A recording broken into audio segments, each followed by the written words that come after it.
It's wonderful to see so many familiar faces, even some of my own colleagues from the class of '94 here. So I feel very comfortable.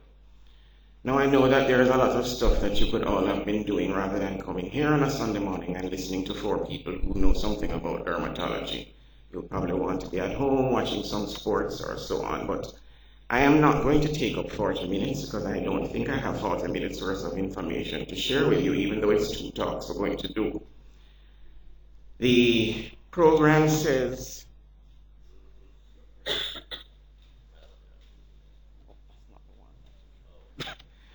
it says something about steroid-induced dermatosis, which is perhaps what I'm going to speak about. What I'm actually going to do is give you a look at some guidelines as to how to use the topical steroids.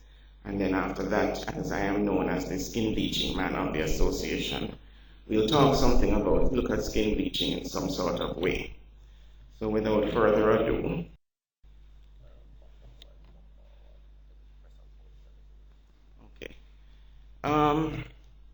the era of the topical steroids dates back, 60 years now to 1952. I can't see this one, the glasses. Dates back to 1952 when something that they refer to called compound F, which we now know to be hydrocortisone, was found to be effective in the treatment of inflammatory conditions of the skin. Since then, there have been many minor changes made to the molecular structure, and these have resulted in the production of far more potent agents. What they do is they esterify side chains, they halogenate, they add fluorides, etc., and this actually changes the potency of the topical steroids. Unfortunately, despite what they do, we still have not been able to come up with anything more potent than clobetasol propionate. No matter what they do, they can't get a more potent topical steroid, which, as you may well know, is Dermovate, and I'm not here to sell any company's particular products. As you may be aware, the topical steroids are very commonly used in general as well as dermatological practice. I don't think there's any day that I don't write a topical steroid when I go to work, providing there are patients to see. And despite the fact that we know that they do have beneficial use, inappropriate use, as you're all aware, can actually result in unwanted side effects.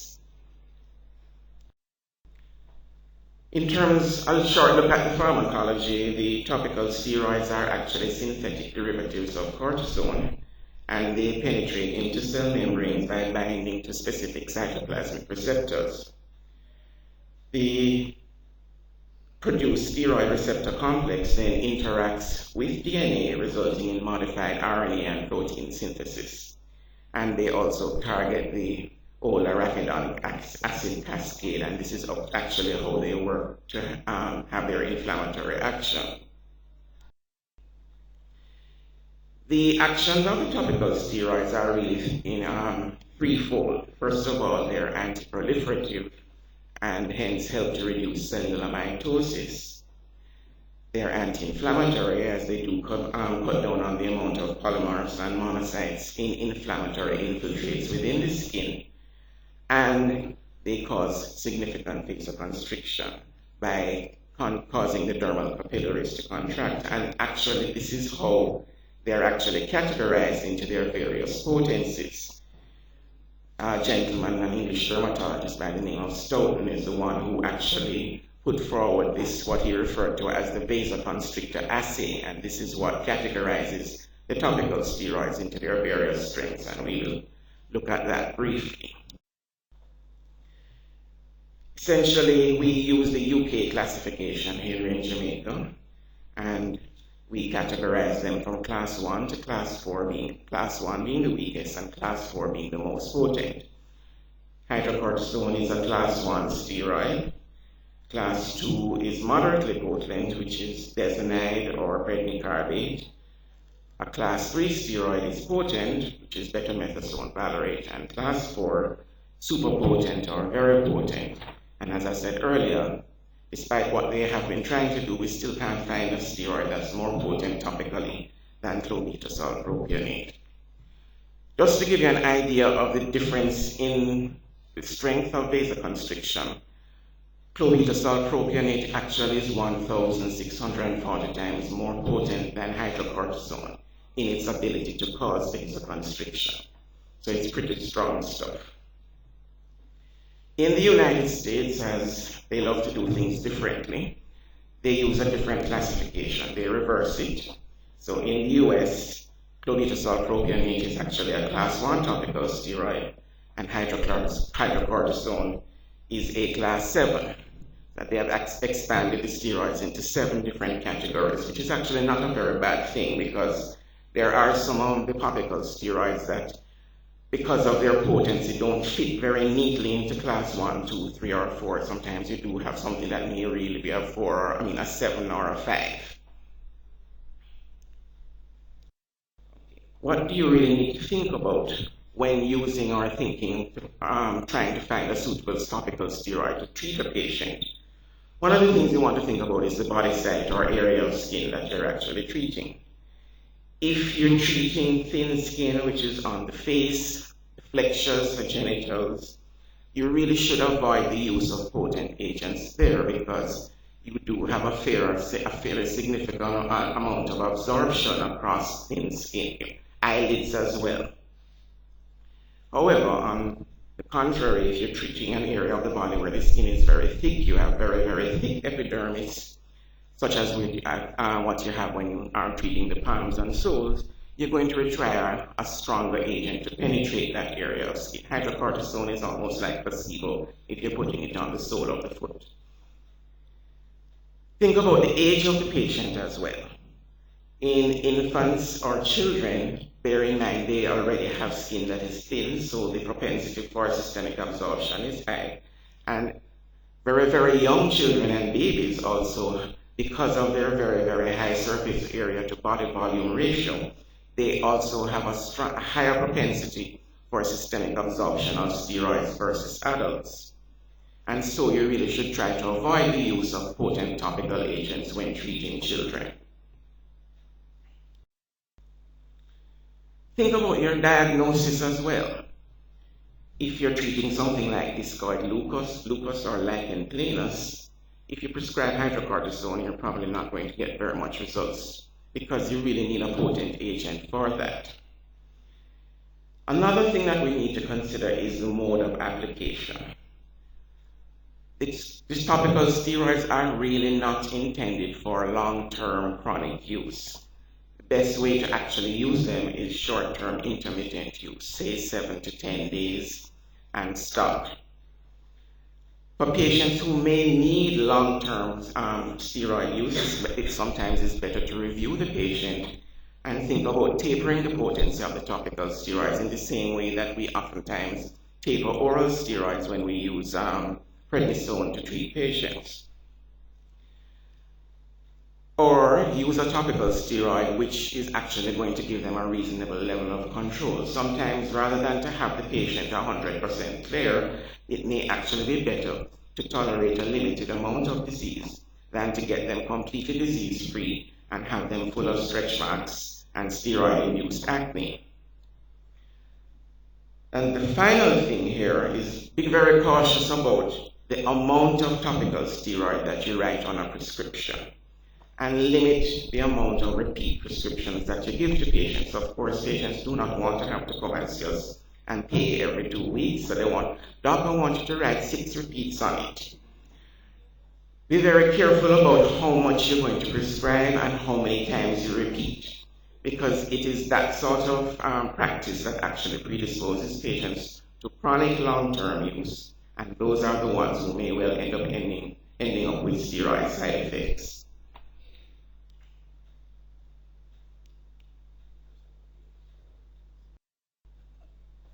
Okay, you're at work now and you're seeing somebody who you have seen 3 weeks ago. You made a diagnosis of eczema and you prescribed something like prednicarbate, and they come back and as far as they are concerned, they are no better.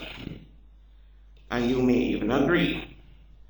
What are the things you need to think about? First of all, is your diagnosis correct? You may actually be treating something like acne, or a skin infection, something like scabies or tinea. So if you're really treating that and you're not addressing the infectious side of the disease, it's likely that the patient is not going to get any better. If it is that you have acne and you're treating them with a topical steroid, it may well worsen it. Think about a reevaluation of the steroid. Is it too weak for the body site that you're actually treating? If you prescribe hydrocortisone and the patient has foot eczema on the sole of the foot, it may well be that it's just not penetrating the area effectively and you're just not getting any significant results. Contact allergy to the inner components of the steroid itself can actually occur as well. There are people who can be allergic to hydrocortisone and you can be allergic to betamethasone valerate, and this can actually be confirmed by doing patch testing. Patch testing is not cheap, but it's something to think about.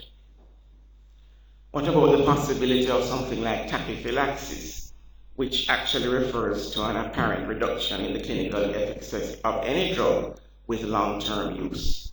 And this can actually occur with the use of the topical steroids. What you'll find is that the patient may tell you that, well, you gave me this the last time and it worked beautifully. I've continued to use it and I had a flare, and this time it just doesn't seem to be doing anything.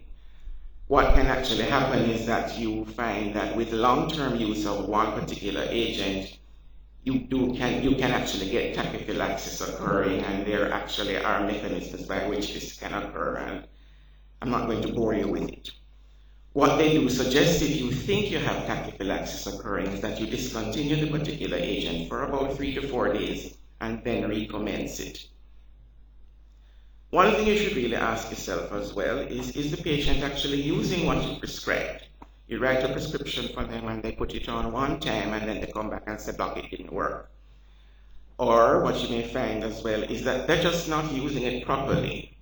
Some patients just don't know how to apply medication, and depending on how busy your practice is, you may not actually be able to take the time and actually sit down with them and explain X, Y, and Z. I mean, when people come to a dermatologist, it is very unlikely that they're going to leave the office with a prescription that has only one item with it.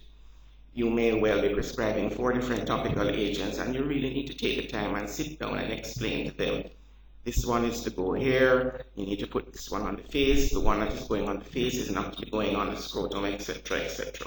So time management is important.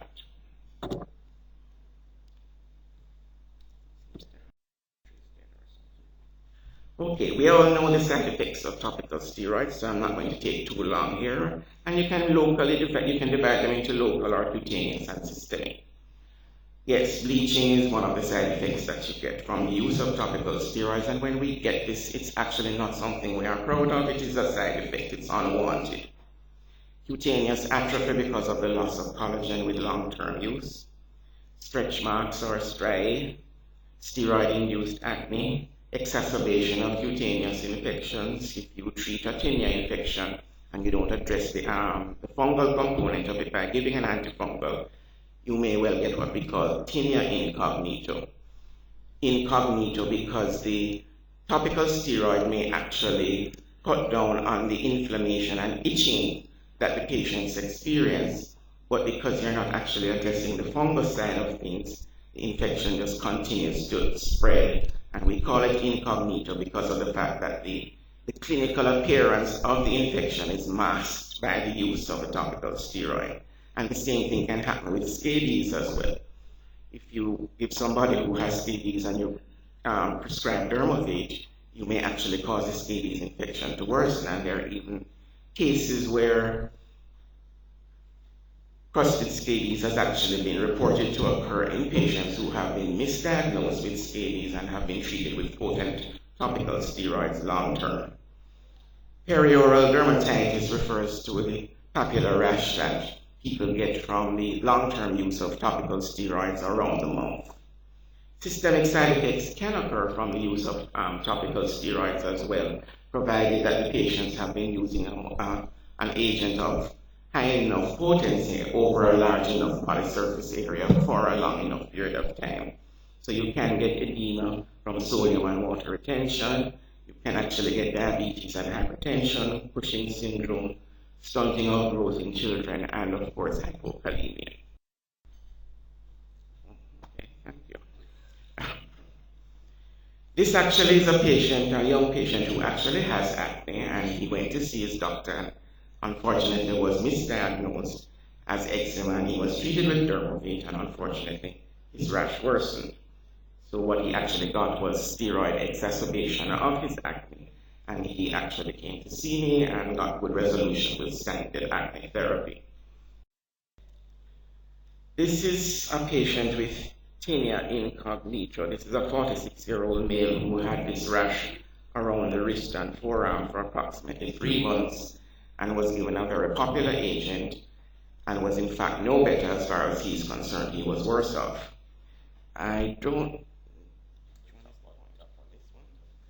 If you can actually pick up that, you can see an edge here to the rash, and this is actually what tinea incognito looks like.